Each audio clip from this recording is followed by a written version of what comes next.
திருநங்கை ஒரு ஜாதகத்தை பார்த்தோன்னா திருநங்கையாக மாறுவதற்குண்டான அமைப்பு இருக்குது அப்படின்னு ஒரு குழந்தை ஜாதகத்தை பார்த்தோன்னே எப்படி சொல்கிறது அப்படிங்கிற ஒரு குழப்பம் ஜோசியல்கிட்டே இருக்கு. இப்போ கிரகங்கள்லே அலிகிரகங்கள்னு 2 கிரகங்கள் சொல்லப்பட்டிருக்கு. ஒன்று புதன், இன்னொன்று சனி. இந்த 2 கிரகங்கள் தான் அலிகிரகங்கள்னு சொல்லியிருக்கு. அப்போ நம்ம முன்னோர்கள் எவ்வளவு ஆய்வுகளை அதை பண்ணியிருப்பாங்கன்னு பாருங்க.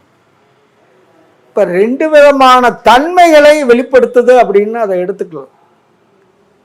அப்போ அலித்தன்மையை கொடுக்கக்கூடிய கிரகங்கள் இந்த 2 கிரகங்கள் ஒரு லக்னத்தில் அல்லது 5ஆம் பாவத்தில் ஏதாவது ஒரு வகையில் நெருக்கமான தொடர்புகள் இருந்தால் அந்த ஜாதகங்கள் அலிக்கு உண்டான ஜாதகங்கள், அதாவது 3ஆம் இன ஜாதகமாக நம்ம அதை எடுத்துக்கணும்.